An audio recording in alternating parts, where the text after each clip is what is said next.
ගම්මැද්ද දම් සවිය බෝසත් ගුණැති මිනිසත් සමාජයකට තෙරුවන් සරණයි සුපින්බර උදෑසනක් ඔබට දම්සවිය සඳහම් සාකච්ඡාව සමගයි බදත් හිමිතිර උදෑසන අප සමග එකතු වන්නේ.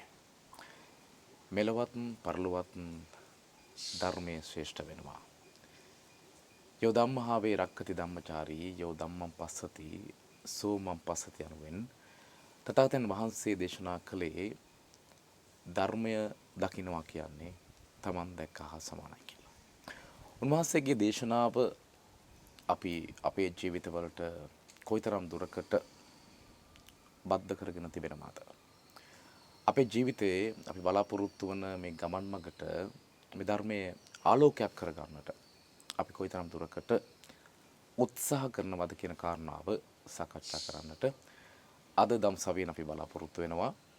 ධර්මය සහ අධර්මය නුවණින් විමසා බලමු. අද අපේ මාතෘකාව අපේ සාකච්ඡාවට ඉතාමත් ගෞරවණීයව ආරාධනා කරන්නට යෙදුනා.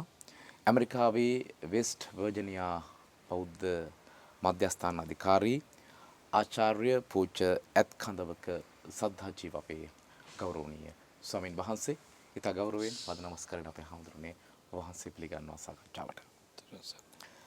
අපේ හඳුරන්නේ අපි දීර්ඝ කාලයකට පස්සේ මේ ධම්සවි සඳහම් සාකච්ඡාවට වහන්සේව සම්බන්ධ කරගන්නේ වැඩම කරවන්නට යෙදුනේ. අපේ හඳුරන්නේ අපි හැම මොහොතකම කියනවා ධර්ම මාර්ගයේ යන්න මේ මනුෂ්‍ය ජීවිතයේ වටිනාකම තේරුම් ගන්න, මනුෂ්‍යත්වයේ තේරුම් ගන්න මේ ෂණ සම්පත්තියක් ලැබුව කාල සීමාවක ධර්මයේ අසන්නට ලැබෙන කාල සීමාවක ධර්මානුකූල ජීවිතයකට පිවිසෙන්නට කියන කාරණාව. අපි එහෙම කිව්වට අපේ හඳුරන්නේ මේ ධර්මය සහ අධර්මය කියන්නේ මොකක්ද කියන කාරණාව ඉස්සෙල්ලා අපි තේරුම් ගන්න එපා. අපි උපතින්ම බෞද්ධයෝ වෙනවා. අපි පුංචි කාලේ ඉඳලා අම්මගේ තාත්තගේ ඉල්ලලා පන්සලට යනවා. අපි වැඩිහිටියන් වෙනවා. හැබැයි අපි ධර්මය සහ ධර්මය නොවන දේ කුමක්ද කියන දේ පිළිබඳව හරි අවබෝධයක් නැහැ කියලා මම ආරම්භයේදී අපේ හැමදෙරට යෝජනා කරොත් අපි ළඟ මේකට ඔබ වහන්සේට තියෙන පැහැදිලි කිරීම කුමක්ද? මම හිතනවා මෙතනින්ම අපි කියන්නේ ධර්මය සහ අධර්මය කියන්නේ මොකක්ද කියන තැනින්ම අපි සාකච්ඡාවට ප්‍රවේශ ලබා ගැනීම වටිනවා කියලා මම හිතනවා. ධම්මනියාමතා සූත්‍රයේ තුල විග්‍රහ කරන පරිදි ධර්මය සදාකාලිකයි. එහෙමයි. බුදු කෙනෙක් ලෝකෙට පහළ වුණත් නැතත් ධර්මය පවතිනවා. එතකොට මේ ධර්මය කියලා කියන්නේ කරුණු තුනක්. අනිත්‍ය දුක්ඛ අනාත්ම ලක්ෂණේ. මේ අනිත්‍ය දුක්ඛ අනාත්ම ලක්ෂණේ කියලා කියන්නේ කවුරක්වත් හදපු දෙයක් නෙවෙයි. ඒක කාගවත් අදහසකුත් නෙවෙයි. ඒක තමයි ලෝකේ පවතින ස්වභාවය. එතකොට යම් කිසි කෙනෙක් මේ ලෝක ස්වභාවයට විරුද්ධ මතවාදයක් දරනවා නම් ඒ සියල්ලම අධර්මයි. ඒ සියල්ලම අධර්මයි. යම් කිසි කෙනෙක් හිතනවා නම් විශ්වාස කරනවා නම් සියල්ලම පවතිනවා කියලා ඒක අධර්මයි. යම් කිසි කෙනෙක් පවතිනවා නම් මේ ලෝකය දුකෙන් තොරයි සැපෙන්ම බරයි කියලා ඒකත් අධර්මයි. යම් කිසි කෙනෙක්ගේ සිතුවිල්ලක් තියෙනවා නම් මේ සියල්ල මම මගේ කියලා ඒකත් අධර්මයි. එතකොට ධර්මය සහ අධර්මය කියලා කියන්නේ ඔන්න ඔය කියන කාරණාවට. එතකොට ධර්මයේ තියෙන විශේෂ ලක්ෂණය තමයි මේකට කාටවත් පේටන්ට් බලපත්‍රයක් ගන්න බෑ. ධර්මයට මේක මම මගේ කියලා ගන්න බෑ. බුදුරජාණන් වහන්සේ ධම්මනියාමතා සූත්‍රයේදී ඒ කාරණාවම තමයි පැහැදිලි කරේ. තථාගතයන් වහන්සේ ලෝකෙට පහළ වුණත් නැතත් මේ ධර්මය පවතිනවා. ඒ නිසා මේ යම්කිසි පිරිසක් මේ ධර්මයේ අධර්මයට එන්නේ ඒගොල්ලන්ගේ තියෙන බුද්ධි මට්ටම් අනුව. එහෙමයි. ඒගොල්ලන්ගේ හැකියාවන් අනුව. අර මේ සමහර අය හිතන විශ්වාසයක් තියෙනවා පල්ලිය පන්සල කෝවිල හැමතැන දැල්වෙන්නේ එක පහන්සිලයි කියලා. පල්ලිය පන්සල කෝවිල හැමතැන දැල්වෙන විදිහේ එකම විදිහේ පහන්සිලක් වෙන්න පුළුවන්. හැබැයි ඒ තැන්වල මේ පහන්සිල පත්තු කිරීමේ අරමුණ වෙනස්. අරමුණ වෙනස්. අපිට අනිත්‍යව ගැන තේරෙනවක් අවබෝධයක් නැහැ. නමුත් පන්සලේ පහනක් පත්තු කරන්නේ වෙනත් අරමුණකින්. ඒක සංකේතයක්. සංකේතය තමයි අඳුර නසාලන එක ක්‍රමවේදයක් තමයි මේ ආලෝකය. එතකොට ඒ සංසාරය තුළ තියෙන මෝහ අන්ධකාරයේ දුරු කරපු බුදුරජාණන් වහන්සේගේ ප්‍රඥාවට උපහාරයක් පිණිස සංකේතාත්මක පහන් පත්තු කිරීමක් තමයි පන්සලේ පහන පත්තු කිරීම. ඒතර ඒ සංකේතාත්මක ඒ කියන උපහාර පිදීමක් හැටියට පහනක් පත්තු කිරීමක් වෙන ආගමික ස්ථානයක වෙනවද කියන එක කියන්න පුළුවන් කමක් නැහැ. ඒක වෙනයි. ඒතර මේ විදිහට ධර්මය සහ ධර්මය කියන එක සම්පූර්ණ තීරණය වෙන්නෙම ඒ පුජ්‍යලයාගේ සිතීමේ ශක්තිය මත. ඒකට තනි වචනයක් කිව්වොත් එහෙම ප්‍රඥාව මත. ඒතර මේ ප්‍රඥාව මත ධර්මයේ තීරණය කරනකොට තීරණය වෙනකොට එක එක්කෙනා ධර්මයේ යයි අධර්මයේ භාවිතා කරනවා. ඒ වගේම අධර්මයේ ධර්මයයි භාවිතා කරනවා. දැන් අර ධම්මපදයේ හරි ලස්සන ගාතාවක් තියෙනවා. සරියුත් මුගලන් දෙනම වහන්සේ ආරම්භය දේශනා කරපු අසාරේ සාරමතිනෝ සාචාර තස්සිනෝ. යම් කිසි පිරිසක් ඉන්නෝ නිසරු දේ සරු හැටියට දකිනෝ සරු දේ නිසරු හැටියට දකිනෝ. ඇත්තටම මේ ධර්මයේ පිළිබඳ එක්තරාකාරයක විග්‍රහයක් තමයි එක එක්කෙනාට තේරෙන හැටියට ගන්න විදිහ. දැන් මේක සමාජයට සාමාන්‍ය සමාජයට ගත්තන් පස්සේ දැන් උදාහරණයක් වශයෙන් හිතන්න දෙමාපියන්ට සැලකීම කියන කාරණාව. දැන් අද වර්තමානයේ වෙනකොට සමාජයේ අපි අරමුණු පරමාර්ථ ඔස්සේ බැඳිලා ඉන්න විවිධ දේවල් වලට. දැන් අපි බුද්ධික ගැන හිතුවොත් එහෙම ඔබ යම්කිසි වෘත්තියක නෙලනවා. ඒතර මේ වෘත්තිය තුළ ඔබ කාර්යබහුල වෙනවා. ඒතර ඔබ වෘත්තිය තුළ කාර්යබහුල වීම තුළ ඔබට ඔබගේ දෙමාපියන් වෙනුවෙන් කරන යුතුයකම් මගහැරීමක් වෙන්න පුළුවන්. ඒකට ආදේශකයක් හැටියට ඔබ ගේනවා. ඒගොල්ලන්ට සහයෝගය දක්වන්න, ඒගොල්ලන්ට අනුග්‍රහ දක්වන්න තව සහායකෙක්ගේ උදව් ගන්නවා, උපකාරය ගන්නවා. ඒක වරදක් කියලා එක පිරිසක් දකිනවා. තව පිරිසක් කියනවා නෑ. ඉතින් වර්තමාන සමාජ ක්‍රමයේ තුල ඒ විදිහට තමයි අපිට යන්න පුළුවන්. ඉතින් එතනත් හරි. අතනත් හරි. ඔක්කොම හරි. ඔතන ධර්මයේ පටලව ගන්න ගියොත් එහෙම එතන ගැටලුවක් තියෙනවා. එතන එක දෙයක් තියෙනවා තේරුම් ගන්න. අපිටම පුළුවන් නම් අපේ දෙමාපියන් ආරක්ෂා කරගෙන රැක බලාගෙන කටයුතු කරගෙන යන්න ඒක අපිට ඔපචුනිටි එකක් වෙනවා. අපේ අධ්‍යාත්මය පිරිසුදු කරගන්න, අපේ මේ ආර්ය අෂ්ටාංගික මාර්ගයේ ගමන් කරන්න උපයෝගීතාවයක් එතන තියෙනවා. හැබැයි ඒ උපයෝගීතාවය හැමෝටම ඒ විදිහට ගන්න බෑ. මොකද හේතුව එක එක්කෙනා තමන්ගේ ප්‍රයොරිටිස් දෙන ආකාරය වෙනස් නිසා. එතකොට තමන්ගේ ජීවිතයේ සම්බන්ධයෙන් ගත්තහම පස්සේ ධර්මය අධර්මය කියන කාරණා ඔන්න ඔය විදිහට තීරණාත්මකයි. ඒකට ඒක තුල ධර්මය අධර්මය කියන එක තීරණය කරන්න අපි ගියොත් එහෙම අනේ කිසි ධර්මානුකූල බවක් නැහැ, හරි අධාර්මික කෙනෙක් කියලා අර බාහිර කාරණා ටික දැකලා එතන පොඩි ගැටලුවක් තියෙනවා අපිට. ඒ නිසා ධර්මය අධර්මය කියන එක තේරුම් ගන්න හොඳටම තේරුම් ගන්න තියෙන හොඳම කාරණාව තමයි Taman දෙසට බලන්න. තමන්ගේ අභ්‍යන්තරය දකින්න, හිත දිහා බලන්න. හිත තුල තමන්ගේ ඇති වෙන්නේ වැඩි දියුණු වෙන්නේ ලෝභය නම්, ද්වේෂය නම්, මෝහය නම් ඒක ධර්මය. ඒකට ආය තව කෙනෙකුගේ විශ්ලේෂණ, තව කෙනෙකුගේ අදහස්, තව කෙනෙකු විසින් ඉදිරිපත් කරනු ලබන අටුවා ටීකා ටිප්පණි අවශ්‍ය නැහැ. තමන්ගේ හිතට දැනෙනවා නම් මගේ දියුණුවලා තියෙන ලෝභය, තමන්ගේ හිත තුල දියුණුවලා තියෙන ද්වේෂය, හිත තුල දියුණුවලා තියෙන මොහේක ධර්මය. ඒක ධර්මය. ඒ වගේම අනිත් පැත්තට ගන්න පුළුවන් ධර්මයේ තේරුම් ගැනීම තුළදී ධර්මයේ තුළදී තමන්ගේ සිත තුළ දියුණු වෙනවා කරුණාව, මෛත්‍රිය, මුදිතාව, උපේක්ෂාව. ඒ ගුණාංග දකින්න ලැබෙනවා. අනිත් පැත්තෙන් සිත සමාධිමත් වෙනවා. සතිය දියුණු වෙනවා. ඒතර සතිය දියුණු වෙනවා, සමාධිය දියුණු වෙනවා කියලා කියන්නේ ප්‍රඥාව වැඩිනවා. ඒ ධර්මයේ ඒ පුජ්‍යලයා පන්සල් යනවද එනවද? ඒ පුජ්‍යලයාගේ වෘත්තිය මොකද්ද? මොන විදිහේ වෘත්තිය? සමහරට දීවරෙක් වෙන්න පුළුවන්. එහෙමයි. සමහර විට වෙන සමාජයේ ඉන්න හඳුනා නොගත්ත සුවිශේෂ හැකියාවල් නැති කෙනෙක් වෙන්න පුළුවන්. හැබැයි එයාගේ අධ්‍යාත්මය තුළ අරව ගොඩනගෙනවා, සතිය ගොඩනගෙනවා, සමාධිය ගොඩනගෙනවා, ප්‍රඥාව ගොඩනගෙනවා, කරුණාව, දයාව, මෛත්‍රිය ගොඩනගෙනවා. ඔහු ධාර්මිකයි. ඒතර මේ ධර්මයේ අධර්මයේ කියන එකත් ධාර්මික අධාර්මික බව තීරණය කිරීමත් සිද්ධ කරන්න පුළුවන් තමන්ටමයි. බාහිරට කරන්න බෑ ඒක. බාහිර අපි දකින්නේ බොහොම සුළු දෙයක්. එහෙමයි. දැන් අපි සුදු වස්ත්‍රයක් ඇඳගෙන මල්ලට්ටයක් අරගෙන හැමදාම හවසට පන්සලට යන කෙනෙක් ගැන හිතන්න පුළුවන් අනේ හරි ධාර්මික හරි හොඳ කෙනෙක් කියලා. හැබැයි ඊට වඩා ධාර්මික එයාගේ අධ්‍යාත්මය ගැන අපි දන්නේ නැහනේ. අපි දැක්කේ අර පන්සලට මල්ලට්ටයක් අරගෙන හැමදාම පන්සල් යන කෙනෙක්නේ. හැබැයි මහපාරේ ඉන්නව කවදාකවත් පන්සල්වලට යන්නේ නැහැ. කවදාකවත් මල්වට්ටයක් අරගෙන සුදු වස්ත්‍රයක් අරගෙන ඉන්නව අපිට දකින්නත් නැහැ. සමහර විට අපි දකින්නේ මහපාරේ රස්තියාදුකාරයෙක් වගේ ඉන්නවා. හැබැයි ඔහුගේ අධ්‍යාත්මය තුළ කරුණාව දයාව මෛත්‍රිය තියෙනවා. පිහිට වෙන්න ඕන අවස්ථාවේ පිහිට වෙන්න ඕන කෙනාට පිහිට වෙනවා. කරන්න ඕන වැඩක් තියෙනවා නම් ඒක කිසිම පැකිලීමකින් තොරව අන් අයගේ යහපත සඳහා ප්‍රයෝජන සඳහා කරනවා. ඔහු හැම වෙලාවෙම මෛත්‍රියේ සැනසෙනවා. ඔහු හැම වෙලාවෙම කරුණාවෙන් සැනසෙනවා.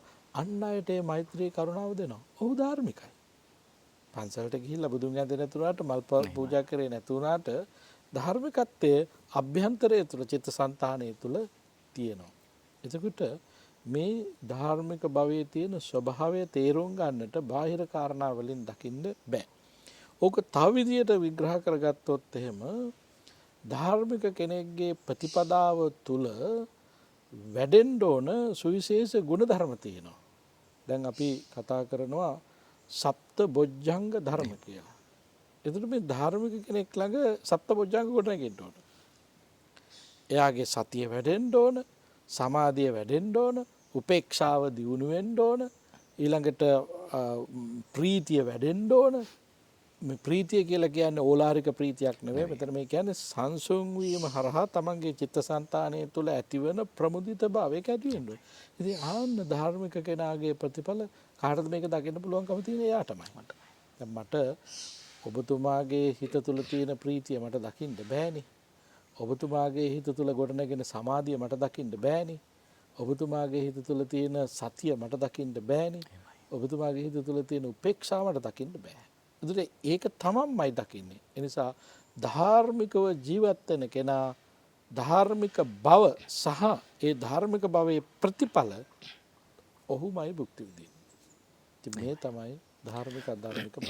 ඔබ වහන්සේ මේ එක තැනක සඳහන් කරනවා අපේ හාමුදුරනේ දැන් සමහරක් අය ඉන්නවා උදේ හවස පන්සල් යනවා විවිධ පූජාවන් කරනවා. හැබැයි ඇතමෙක් ඉන්නවා එහෙම යන්න හැබැයි ආධ්‍යාත්මය තුලේ ධාර්මික මිනිස්සෙක් කියලා. දැන් අපි දකිනවා වර්තමාන සමාජයේ ඇතැම් අය ඇතැම් කාරණා වලින් පැනලා යන්නට දෙන උත්තර විදිහට අපේ හාමුදුරනේ. ඒ කියන්නේ අපි පන්සල් වලට යන්නේ අපි එහෙම යන්න ඕනේ. අපි පන්සිල් පද පහ කඩන්නෙත් නැහැ. මේ ඔය විදිහට ගිහිල්ලා මේ හතර පොඩි සිල් ගන්න ඕනෙත් නැහැ. අපි ඒ ධර්ම මාර්ගේ යනවායි කියලා. හැබැයි අපි හඳුනන්නේ ඒ කතා කරන ධර්මයයි සහ මේ ධර්මයේ තුල අභ්‍යන්තරය තුලට කිමිදෙමින් ජීවිතාවබෝධය ලබා ගැනීම ඇතුලේ තමන්ගේ නිවන් මාර්ගයේ කරා යන ඒ ගමනට ධර්මයට මේ ප්‍රවිෂ්ඨ වීම කියන අපේ හඳුනන දෙකක්නේ. දැන් අපි දකිනවා සමහරක් වෙලාවට තරුණ පිරිසත් කියනවා නෑ. ඔය වයසට ගිහිල්ලා මේ සිල් ගන්න යන්න, එහෙම පන්සල් වලට යන්න ඕනේ මේ අපි කිසි පවක් කරන්නේ අපි පංචශීලයේ රකින්නවා. මොකද මොකටද පන්සල් යන්නේ කියලා. මොකද මේ ධර්මිකයි කියලා පෙන්වන්න ඕනේ නැහැ කියලා. මෙන්න මේ තැන අපේ හාමුදුරනේ කිසියම් වෙනස් අර්ථකථනයක් තියෙනවා නේද? අපේ මේ කියන ධාර්මිකත්වය සහ ධර්මය පුහුණු කරමින් ප්‍රායෝගිකව භාවිතා කරමින් නිවන් මාර්ගය කරා යන්නට අවශ්‍ය කරන වටපිටාව හදා ගැනීම අපේ හාමුදුරනේ දෙකක් නේද? ඔව් මේ ඔතන තව කරුණ තව පැත්තක් තියෙනවා. අපි මේ කියනවා නිකන් විවාහරයට පව් පන්සලේ පිංගානි කියලා. නිකන් ස්ථානයක් දෙනවා පව් වලට කොහෙද තියෙන්නේ පිං වලට කොහෙද තියෙන්නේ කියලා.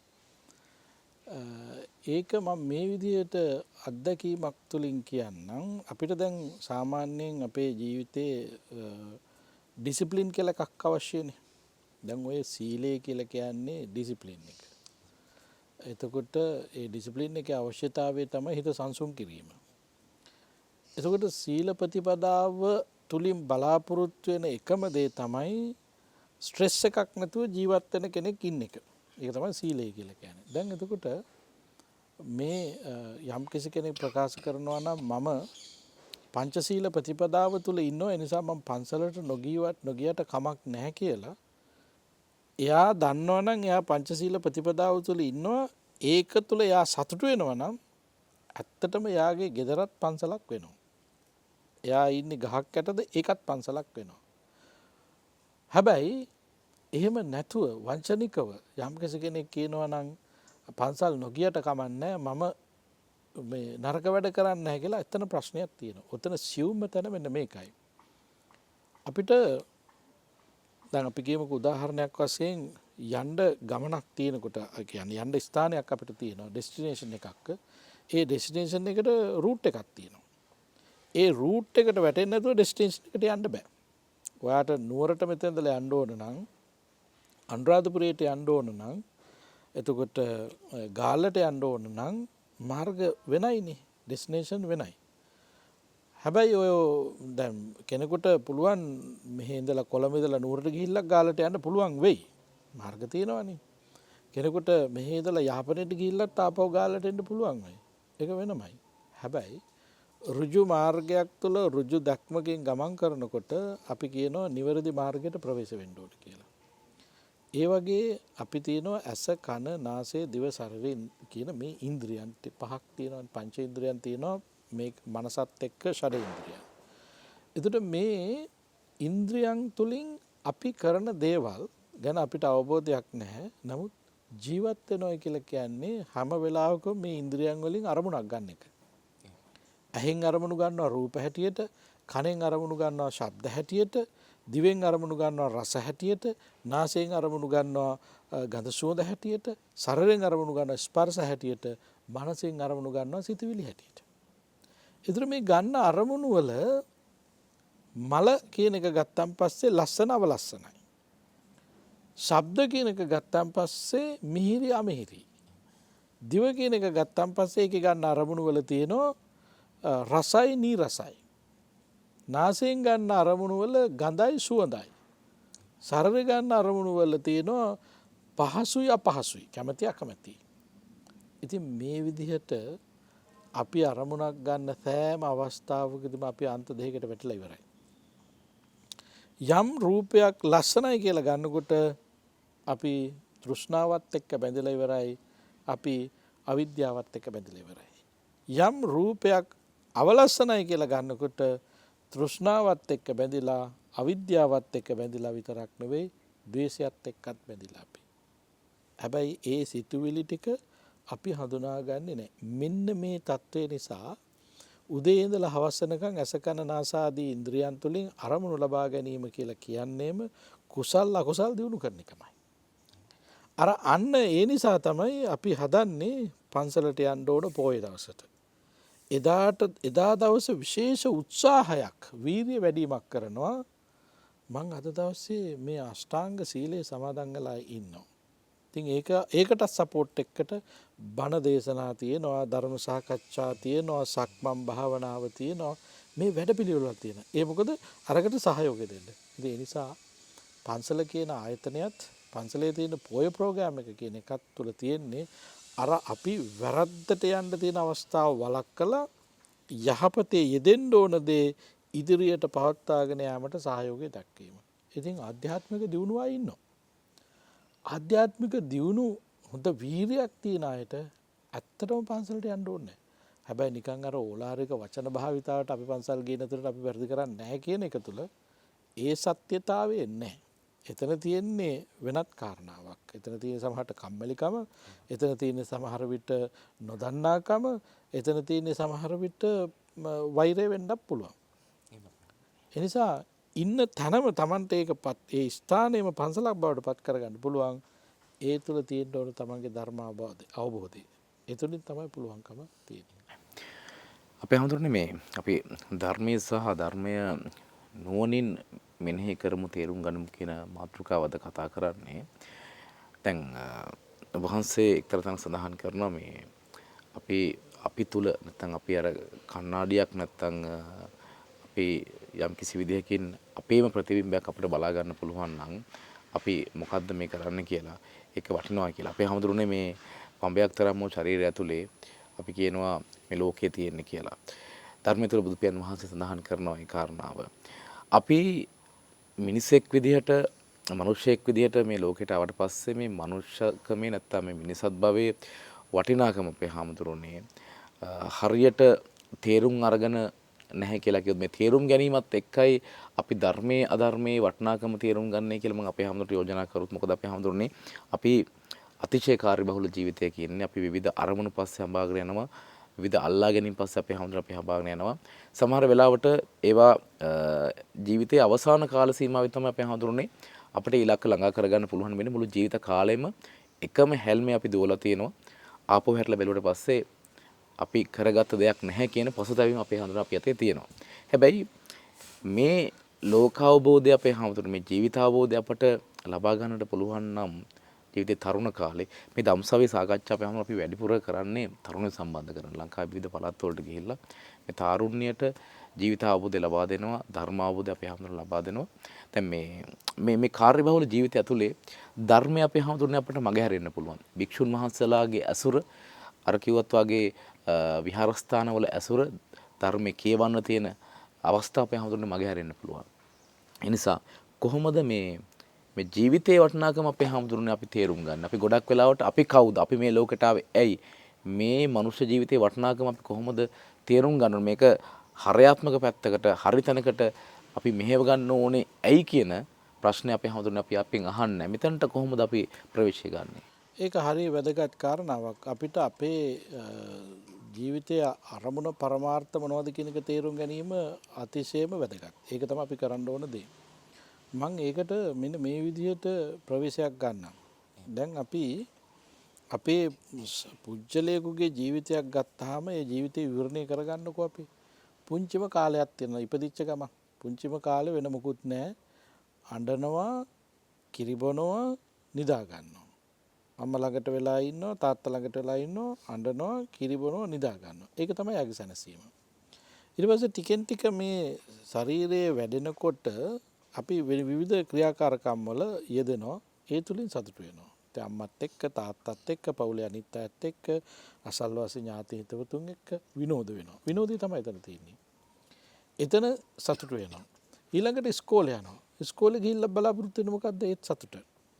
ඊළඟට ඉස්කෝලෙන් නිමාවටපත් කරපු පිරිස සමහරට රස්සාවලට එහෙම නැත්නම් ව්‍යාපාරවලට තමන්ගේ හැකියාවල් අනුව ක්‍රියාත්මක වෙනවා. ඒ තුලින් බලාපොරොත්තු වෙන්නේ සතුට. ඊළඟට විශ්වවිද්‍යාලය ගියා නම් විශ්වවිද්‍යාලය ඉවර කරලා බලාපොරොත්තු වෙන්නේ සතුට. විශ්වවිද්‍යාලය ඉවර කරලා තාපහුව වෙන්නේ යත් වැඩ ලෝකයට. ක්‍රියාකාරී වැඩ ලෝකයට. එතනින් බලාපොරොත්තු වෙන්නේ සතුට. ඒතකොට රස්සාවක් අරගෙන රස්සාවෙන් බලාපොරොත්තු වෙන්නේ සතුට. රස්සාවේ ටික දවසක් යනකොට ඉල්ලනවා උසස් වීම. ඒ බලාපොරොත්තු වෙන්නේ සතුට. ජීවිතේ තනියෙන් ඉන්න කෙනා දැන් රස්සාවකුත් කරනවා. දැන් ඊළඟට හිතනවා නෑ මේ තනියෙන් බෑ. තව කෙනෙක් ජීවිතයට සමීප කර ගන්න ඕන. ඒකෙන් බලාපොරොත්තු වෙන්නේ සතුට. විවාහ වෙලා බලාපොරොත්තු වෙන්නේ සතුට. විවාහ වුණ කෙනා ඊළඟට බලාපොරොත්තු වෙනවා දරුවොත් ඉන්න ඕන. ඒකෙන් බලාපොරොත්තු වෙන්නේ සතුට. යාන වාහන මිලදී ගන්න ඕන. ඒකෙන් බලාපොරොත්තු වෙන්නේ සතුට. ඉඩ කඩම් ගන්න ඕන. ඒකෙන් බලාපොරොත්තු වෙන්නේ සතුට. එහෙම ටික කාලයක් ගිහිල්ලා හිතනවා දැන් වැඩ කර ඇති දැන් විවේක ගන්න ඕන කියලා. ඒ බලාපොරොත්තු වෙන්නේ සතුට. ඊට පස්සේ කල්පනා කරනවා රට වටේ ඇවිදින්න ඕන. ලෝකෙ වටේ ඇවිදින්න ඕන. ඒ බලාපොරොත්තු වෙන්නේ සතුට. ඉතින් මේ විදිහට අපිට පුජ්‍යලයා සත්වයා මොන රටේ හිටියත් මොන ජාතියට අයතුණත් මොන ආගමක් ඇදහුවත් අපි ඔක්කොටම තියෙන එකම බලාපොරොත්තුව සතුටනේ. එහෙනම් අපි දැන් තේරුම් ගන්න ඕන ජීවිතේ පරමාර්ථයේ සතුට. ඒක මොන පුජ්‍යලයාද මොන ආගමද මොන රටේද ඉන්නේ කියන එක අදාළ නැහැ. ජීවිතයේ තියෙන පරමාර්ථයේ සතුට ලබා ගැනීම සන්තුටි පරමන් ධනං. දැන් අන්න එතෙන් එන්න ඕන සතුට පරම ධනය වෙනවා. මේ සතුට කොහොමද අපි ලබා ගන්නෙ? දැන් අන්න එතන හරි වැදගත්කමක් තියෙනවා. අපේ වචනයක් තියෙනවා පින කියලා. පින කියන්නේ සතුටට තවත් නමක්. පින කියලා කියන්නේ සිංහලෙන් අපි භාවිතා කරන වචනය. එතකොට සතුට කියලා කියන්නේත් අපි භාවිතා කරන වචනය. මේ දෙක පර්යාය වචන. පින නැතුව සතුට නැහැ, සතුට නැතුව පින නැහැ වගේ කතාව. ඒක තමයි ඇත්ත. දැන් එහෙනම් මෙතන අපිට තියෙනවා එදිනදා ජීවිතයේ මේ කටයුතු වලින් සතුට ලබා ගැනීම අපි කරන්න ඕන. ඉස්කෝලේ යන කෙනා ඉස්කෝලේ ගිහිල්ලා සතුට ලබා ගන්න ඕන. රස්සාව කරන කෙනා රස්සාව තුළින් තෘප්තිය ලබන්න ඕන. විවාහ ජීවිතයේ තෘප්තිය ලබන්න ඕන විවාහ ජීවිතය තුළින්. ඒක කොහොමද කරන්නේ? අන්න එතන හරි වැදගත් කාරණාවක් තියෙනවා. කිසිම කෙනෙකුට සතුටු වෙන්න බෑ ලෝභකම වැඩි දියුණු කළා. තණ්හාව වැඩි දියුණු කළා බෑ. කිසිම කෙනෙකුට සතුටු වෙන්න බෑ ද්වේෂය වැඩි දියුණු කළා. කිසිම කෙනෙකුට සතුටු වෙන්න බෑ මෝහය වැඩි කළා. මේ ලෝකයේ තියෙන අර්බුද පුජ්‍යලයන් දෙන්නෙක්ගේ අර්බුදේ ඉඳලා රටවල් දෙකක අර්බුදය දක්වා ඒ සියලු අර්බුද නිර්මාණය කරන්නේ කවුද? අවිද්‍යාව සහ තෘෂ්ණාව. අවිද්‍යාව සහ තෘෂ්ණාව. එහෙනම් දැන් තේරුම් ගන්න ඕන ජීවත් වීම තුලදී අපි අරමුණක් කරගන්න අපේ පරමාර්ථය විත්තේ මෙන්න මේ අවිද්‍යාව සහ තෘෂ්ණාව පාලනය කිරීම, අඩු කිරීම, නැති කිරීම. එතකොට තමයි සතුට ලැබෙන්නේ. දැන් බුදුරජාණන් වහන්සේගේ මුඛ්‍යම ඉගැන්වීම තමයි දුක්ඛේ ලෝකෝ පතිට්ඨිතෝ. ලෝකේම පිහිට විශ්වයේම පිහිටලා තියෙන දුක මත කියන එක. දැන් මේක අපි තේරුම් ගන්නේ අයියෝ මේ ඔක්කොම දුකයි දුකයි දුකයි කියලා කියන මේ බුදුදහමේ මොකක්වත් සැපයක් නැහැ කියන එක වගේනේ එතකොට හිතන්නේ. නෑ මේක බොහොම සරලව තේරුම් ගන්න ඕන අපි. සරලව තේරුම් ගන්නේ අපි ඉන්නේ හැම වෙලාවෙම තෘප්ති කරනේ. දැන් අපි මේ ස්ථානයේ වාඩි වුණානේ. මෙතන මේ වාඩි වුණාම ඔබයි මායි දෙන්න වාඩි වීම ගැන අපි සතුටු වුණා. හැබැයි ටික වෙලාවක් යනකොට ඒ සතුට නැහැ. අතෘප්ති කරයි. ඒ නිසා වාඩි වීම කියන එක තෘප්ති කර නැහැ අතෘප්ති කරයි. හැබැයි එක මොහොතකට පොඩි ආස්වාදයක් එක තියලා තිබුණා. දැන් උදේ ආහාරය ගන්න අපි කල්පනා කරන උදේ ආහාර මේසේ ඉඳලා දවල්ට මොනවද ගන්න කියලා. දවල් ආහාරය ගන්න කෙනා දවල් ආහාරය ගන්න ගමන් කල්පනා කරන්නේ රැයට මොනවද කන්නේ කියලා. රැයට කන කෙනා කල්පනා කරන්නේ උදේට මොනවද කන්නේ කියලා. හෙට උදේට මොනවද කන්නේ කියලා. නේ? එතකොට මේ හැම එකකම පේනවා ඒ මොහොත අපි අතෘප්ති කරයි කියලා. ඒ මොහොත අපි එන්ජොයි කරන්නේ නැහැ කියලා. ඒ මොහොත පිළිබඳ අපිට ආස්වාදයක් නැහැ කියලා. ඒකනේ ස්වභාවය. මේ තමයි දුක කියන්නේ. මේ තමයි දුක කියලා කියන්නේ. මේ මොහොත තුළ මේ ආස්වාදය ලබන්නේ නැතුව ඒ මොහොත මගහරව ගන්නවා ඊළඟ මොහොතක් ගැන හිතලා. මේ තමයි අතෘප්තිකර බව. එතකොට මේ අතෘප්තිකර බවට තමයි දුක්ඛේ ලෝකෝපතිට්ඨිතෝ මේ දුක මතම ලෝකෙ පිහිටලා තියෙන කියලා. මේක වෙන්නේ ඇයි මෙහි විදිහට? අවිද්‍යාවයි තෘෂ්ණාවයි නිසා. හරි? දැන් එහෙනම් ජීවත් වීමේදී බලාපොරොත්තු වෙන එකම දේ සැපය නම් ඒ සැපය ලබා ගැනීමේ ක්‍රමවේදය තුල තියෙන්නේ අවිද්‍යාව සහ තෘෂ්ණාව කරුණු කීපයකට එකක් පාලනය කිරීම. දෙක අඩු කිරීම, තුන නැති කිරීම. කොච්චර දුරට අවිද්‍යාව සහ තෘෂ්ණාව අපිට පාලනය කරන්න පුළුවන්ද? ඒ තරම් දුරට අපිට සතුට වැඩෙනවා. කොච්චර දුරට අපිට අවිද්‍යාව හා තෘෂ්ණාව යටපත් කරන්න පුළුවන්ද? ඒ තරම් දුරට අපිට සතුට වැඩෙනවා. එතකොට මේ තමයි ජීවිතය තුළ අපිට මූලික වශයෙන් තේරුම් ගන්න ඕන දේ. අපි බලාපොරොත්තු වෙන්නේ සතුට. ඒ සතුට ලබා ගැනීමේදී සතුටට බාධා කරන කාරණාව තමයි අවිද්‍යාව සහ තෘෂ්ණාව. අවිද්‍යාව තෘෂ්ණාව දෙක පාලනය කිරීම තමයි එහෙනම් ජීවත් වීම කියලා කියන්නේ. ආන්න එතනදී තමයි ධර්මය අවශ්‍ය වෙන්නේ. දැන් ඔය පංචශීල ප්‍රතිපදාව කියන කාරණාව ගත්තාන් පස්සේ සමහර උදවියගේ අදහසක් තියෙනවා මොන සිල්ද? ඔකෙන් ඇති වැඩේ මොකද්ද? ඔය මේ ගොඩේ මිනිසුන්ගේ අදහස්නේ. ඔය යල්පැනගේ අදහස්නේ. තවලා කියන මේ බුදුහාමුදුරුවෝ පංචශීලයක් කියලා දෙයක් දේශනා කරලා බුදුහාමුදුරුවෝ පංචශීලයක් දේශනා කළා නැහැ කියලා අයත් ඉන්නවා. ඒ කියන්නේ බුදුහාමුදුරන්ටත් වඩා විශේෂඥයෝ ඉන්නවානේ ඒගොල්ලෝ. ඊළඟට සිල් ගන්නෝ දැන් මේ ඔයා තාම තරුණ කෙනෙක් ඔයා මොන සිල් සමාදන්යක්ද? මේ නිවාඩු දවසට ගිහිල්ලා පොඩි වෙනම පන් එකක් ගන්න. එහෙම යෝජනා කරන අය ඉන්නවා. තරුණ කෙනෙක් සිල් ගන්නවා දැක්කන් පස්සේ එයා උසුළු විසුළුවට ලක් කරනවා සමහර විට. උඹ උපාසකයා උඹ උපාසිකාව කියලා කතා කරනවා. දැන් මේවා සම්පූර්ණම මේ විදිහට මේ ක්‍රියාත්මක වෙන්නේ අවිද්‍යාව නිසා. තරුණද බාලද මහලුද වැඩිහිටියද ළමාද කියලා අදාළ නැහැ. මේ ඔක්කොගම තියෙන සතුට අපේක්ෂාව. සතුටේ අපේක්ෂාව.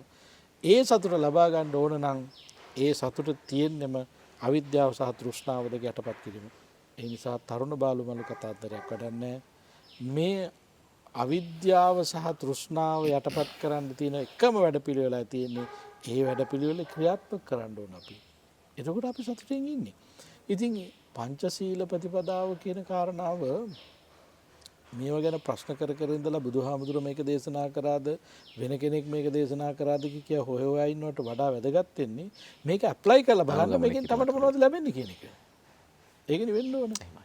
මේක ඇප්ලයි කරලා බලන්න. ඇප්ලයි කරලා බලලා Tamanට මොනවා හරි මේකෙන් ලැබෙනවා නම් දෙයක් අනුගමනය කරන්න. ඉදිරියට පවත්වාගෙන යන්න. ලැබෙන්නේ නැත්නම් අත්හැරලා දාන්න. බොහොම සරලයිනේ. මේ විද්‍යාත්මක ක්‍රමය කියලා කියන්නේ මේකට. මේක තමයි විද්‍යාත්මක බව. එතකොට පංචශීලයේ ගැන තව චුට්ටක් ඒකට එකතු කරන්න ඕනේ. මොකද මේ ඩිසිප්ලින් කියන එක තමයි අවිද්‍යාව සහ තෘෂ්ණාව දුරු කරන එකේ ප්‍රධානම අංගය ඩිසිප්ලින් එක. එතන මේ ඩිසිප්ලින් කිව්වම පස්සේ මේක අංක ආකාර දෙකයි. එකක් මානසික මනෝමය වශයෙන් ඩිසිප්ලින් එකක් ඇති කරන එක. අනිත් එක තමයි කායික ඩිසිප්ලින් එකක් ඇති කරන හැසිරීමෙන්. මේ දෙකම අවශ්‍යයි අපිට. එතකොට මේ හැසිරීමේ විනයක් හික්මීමක් ඇති කිරීමට තියෙන ක්‍රමවේදය තමයි සීලය කියලා කියන්නේ.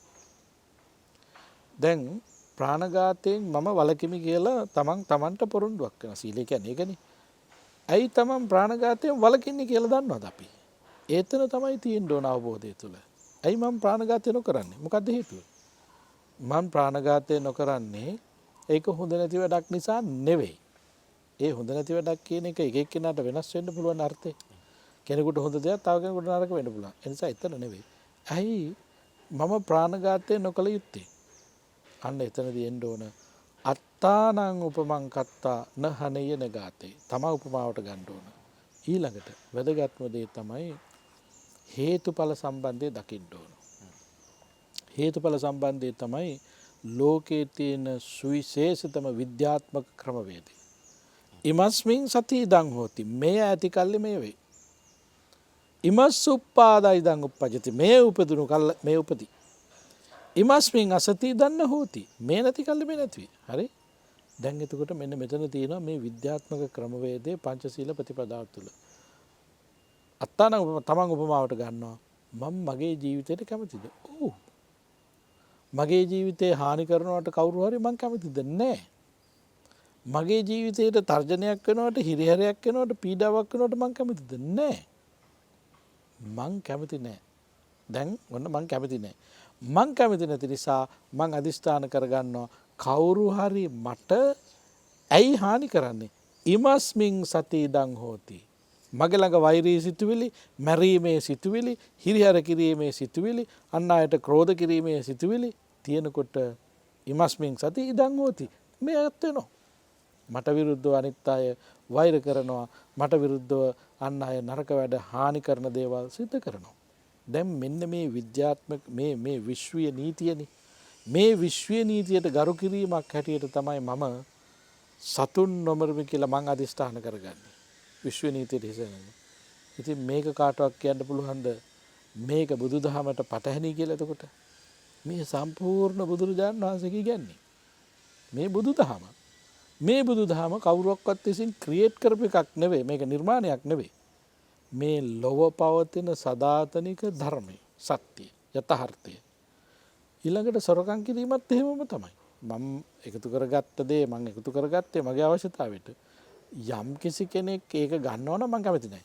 මම කැමති නැත්තම් මම කැමති නැති දෙයක් අන් අය වෙනුවෙන් කරනවා කියලා කියන්නේ මට ඒක ආපස්සට කැරකෙනවා. ඒක විශ්වයේ තියෙන නීතියක්.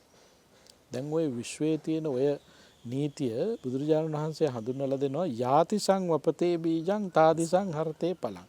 වැපරීම යම් බඳුද නෙලා ගැනීමත් ඒ විදිහයි. බුදුරජාණන් වහන්සේ මේ විදිහට ගැඹුරින් මෙච්චර මේ මහා ගැඹුරු විග්‍රහයක් මේ තියෙන්නේ. එච්චර තේරුම් ගන්න බැරි වෙච්ච අය කිව්වා every action has a reaction කියලා. අයිසැක් නිව්ටන්ගේ තුන්වෙනි නියමයෙන් කිව්වේ ඒ කතාව. ඒ කතාව ඔහු කතා කරන්නේ භෞතික චලනයන් පිළිබඳව. භෞතික කාරණාවක් ගැන විතරයි ඔහු කතා කරන්නේ. හැබැයි බුදුරජාණන් වහන්සේ ඊට වඩා වෙනස් වෙච්ච මේ mind and body concept දෙකම ගැන තමයි බුදුහාමුදුරුවෝ එතන කතා කරන්නේ. එතන ප්‍රධාන වශයෙන් කතා කරන බුදුහාමුදුරුවෝ සිත ගැන.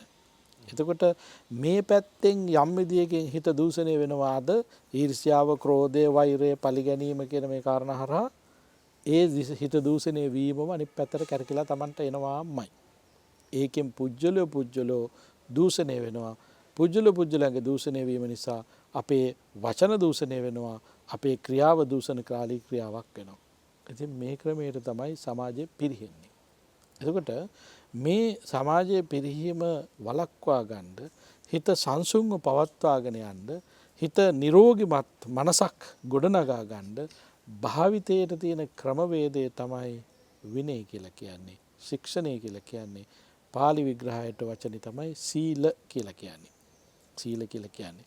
ඒතර මේ සීල ප්‍රතිපදාව පංචශීල අටශීල දසශීල මොනෝ විදිහට ගත්තත් මේ සීල ප්‍රතිපදාව තමයි මුළු ලෝකෙම පවතින මිනිස්සුන්ගේ මනස දියුණු කරන ප්‍රධානම ක්‍රමවේදය. මේක භෞතිකවාදී දෘෂ්ටි කෝණය හෝ විඥානවාදී දෘෂ්ටි කෝණය තුළ ඉන්න කෙනෙකුට මේක තේරුම් ගන්න අපහසු නිසා හැබැයි මේකේ අවශ්‍යතාවය දැකලා තියෙනවා. සීලේ අවශ්‍යතාවය දන්නවා.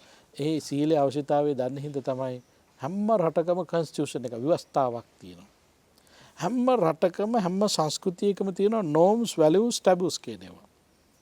ඒතර මේ ඔක්කොම මොනවද මේවා සීලේ. හැබැයි ඒ සියල්ල අභිබවා ගිය උත්තරීතර සම්ප්‍රදායන් පද්ධතියක් තමයි අපි පංචශීල ප්‍රතිපදාව කියන එක යටතේ සාකච්ඡා කරන්නේ. ඒ පංචශීල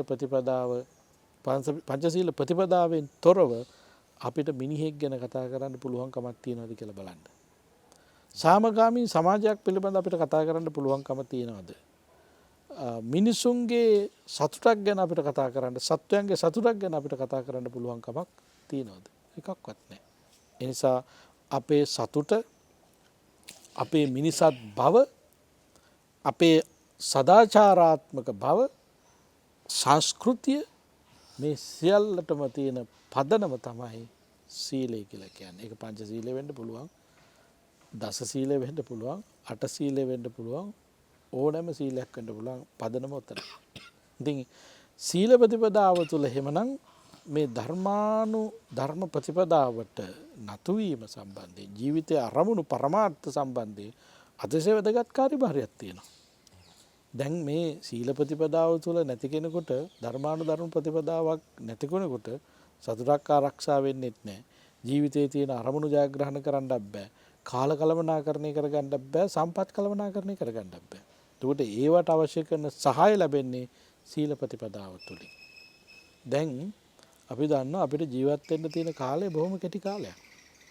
අපි හිතාගෙන ඉන්නවා 80ක් ජීවත් වෙනවා, 90ක් ජීවත් වෙනවා, 100ක් 120ක් කියමුකෝ. 120ක් ජීවත් වෙන කෙනෙක් දැන් හොයාගන්නත් නැහනේ. 120ක් කියමුකෝ. දැන් එතකොට මේ 120ක් ජීවත් වෙන අවුරුදුනේ 120ක් ජීවත් වෙන කෙනෙකුගේ කොච්චර සිතුවිලි ප්‍රමාණයක් තියෙනවද? සිතුවිලි අසීමාන්තිකයි. කාලය සීමා සහිතයි. ඊළඟට සම්පත් මුළු මහත් ලෝකයේම තියෙන සම්පත් සීමා සහිතයි. දැන් මෙන්න මේකට තමයි අපි කුසලතාපූර්ණ වෙන්න ඕන. අසීමිත සිතුවිලි ප්‍රමාණයක් තියෙනවා, සීමිත සම්පත් ප්‍රමාණයක් තියෙනවා, අති සීමා සහිත වූ කාලයක් තමයි අපිට තියෙන මේ ටික අචූ කරගන්න. දැන් මෙතනනේ අර්බුදේ තියෙන්නේ. අන්න ඒ අර්බුදයෙන් නිදහස් වෙන්න එහෙමනම් සීල ප්‍රතිපදාව අතිශයම වැදගත්. සීල ප්‍රතිපදාව අතිශයම වැදගත්. එහිදී වැදගත්ම කාර්යභාරයක් කරන ශික්ෂාපදේ තමයි කාමේසු මිච්ඡාචාරා කියන ශික්ෂාපදේ. කාමයන්ගේ වැරදි හැසිරීමෙන් මං වැළකෙමි කියන එක. මේ ශික්ෂාපදේ අරගෙන තියෙන්නේ වැරදි විදිහට. ඒකත් ධර්මයෙන් බාහිරට ගිහිල්ලා තියෙන්නේ. කාමයන්ගේ වැරදි හැසිරීම කියන එක දකින්නේ පරපුරුෂ පර ස්ත්‍රී සේවනයේ විතරයි. ඒක විතරයි කාම මිච්ඡාචාරය කියලා අපේ අය දකින්නේ. සම්පූර්ණ වැරදි. කාමේසු මිච්ඡාචාරා කියන්නේ කාමයන්හි වැරදි හැසිරීම. ඒ කියන්නේ ඇස, කන, නාසය, දිව, ශරීරය කියන මේ ඉන්ද්‍රියන් මනසත් එක්ක 6යි. රූප, ශබ්ද, ගන්ධ, රස, ස්පර්ශ සහ අරමුණු කියලා මේ අරමුණු 6ක් තියෙනවා. ඒකට ඇහෙන් රූප බලන එක, කනෙන් ශබ්ද අහන එක තමයි කරන්නේ. මෙන්න මේකේ සීමාව ඉක්මවා. ඇහැ තියෙන රූප බලන්න අපි රූප බලන්න එපා. කන තියෙන ශබ්ද අහන්න අපි අහන්න ඕන අවශ්‍යතාවයට. හැබැයි අවශ්‍යතාවයක් තේරුම් නොගෙන යම් කෙනෙක් ඇස කන නාසය ආදී මේ ඉන්ද්‍රියන් රූප ශබ්ද ආදී අරමුණු කෙරෙහිම හැම වෙලාවෙම යොමු කර කර ඉන්න උවමනාවක් දක්වනවා නම් ඒක කාමීත්‍යාචාරය. එතකොට වැඩිපුර කනවා නම් ඒකක් කාමීත්‍යාචාරය. වැඩිපුර රූපවාහිනී බලනවා නම් ඒකක් කාමීත්‍යාචාරය. වැඩිපුර නිදා ගන්නවා නම් ඒක කාමීත්‍යාචාරය. වැඩිපුර කම්පියුටර් ගේම් ගහනවා නම් ඒක කාමීත්‍යාචාරය. ඊට පස්සේ ඉවක් බවක් නැතුව නැටුම් ගැයුම් බැයුම් වලම යෙදෙනවා නම් ඒකත් කාමමිත්‍යාචාරය. ඒතර බලන්න අද අපි ලෙඩ වෙලා ඉන්නේ අද අපි රෝගීන් බවට පත් වෙලා තියෙන මොනවා හින්දාද? මේ කාමමිත්‍යාචාරයෙන් හින්දානේ. කෑම පිළිබඳව ඉවක් බවක් නැහැ. දැන් මිනිස්සු කන්නේ බඩගින්නට නෙවෙයි බොහෝ විට. ආසාවට කන්නේ. උදේ වෙනකොට බ්‍රෙක්ෆාස්ට් එක ටයිම් එක දැන් බ්‍රෙක්ෆාස්ට් ගන්න ඕන. බඩගිනි තියනවද කියලා බලන්නේ නැහැ. ටයිම් එකත් එක්ක අර පැවුලෝ කරපු පරීක්ෂණයක් තියෙනවානේ. බල්ලෙකුට කෑම දෙනකොට ගැහුවා සීනුවක්. ඊට පස්සේ සීනුව ගහනකොට බල්ලට කටට කෙල වුණනවා. පැවුලෝගේ පරීක්ෂණය තුළදී. එතකොට මේ සීනුව ගහනකොට බල්ලට කටට කෙල වුණනකොට ඒ කෙල වුණන්නේ ඔහුගේ සංඥා පද්ධතිය ක්‍රියාත්මක වෙනවා. දැන් තමයි කෑම වෙලාව කියලා. ඉතින් ඌට බඩගිනි තියනවද නැද්ද කියන එක අදාළ නැහැ. අර ඒ බෙල් එක ගහනකොට බඩ කටට කෙල වුණා. මිනිසුන්ටත් වෙලා තියෙන්නේ ඒක. උදේ කනවා අරමුණක් ඇතුවනේ බඩගිනි තියනවද නැද්ද නේ බ්‍රෙක්ෆාස්ට් එක මිස් කරන්න හොඳ නැහැ. දවල්ට කනවා බඩගිනිද නැද්ද කියන එක නෙවෙයි අදාළ වෙන්නේ. ලන්ච් එක මිස් කරන්න බෑ. රෑට කනවා බඩගිනිද නැද්ද කියන එක නෙවෙයි අදාළ තියෙන්නේ ඩිනර් එක මිස් කරන්න බෑ. දැන් රෑ කෑම කන වෙලාව රෑ කෑම කා යුතුයි. මෙන්න මෙතන ඉන්නේ. මේකත් කාමමිත්‍යාචාරය. ඇයි ඒ? බුදුහාමුදුරුවෝ දේශනා කරනවා බුදු දේශනාවට අනුව කනකොට Tamanට බඩගිනි තියෙන්න ඕන ඉස්සල්ලාම. ඇයි මං කන්නේයි මේ කයේ ඉපදුණු දුක නැති කරගන්න. මේ කයේ දුක ඇති වුණේයි ආහාර නැති නිසා. දිගච්ඡා පරමා රෝගා රෝග අතර බරපතලම රෝගය තමයි ආහාරය නැතිකම නිසා ඇති වෙන බඩගිනි රෝගය. ඒතර ඒක දකින්න ඕනේ. Tamanට දැනෙන්න ඕනේ ඒක. ඊළඟට මේ ශරීරයට මං ආහාර දෙන්නේ මේ ශරීරය අනවශ්‍ය ලෙස පිනවීමට නෙවෙයි. පිනවීමට නෙවෙයි.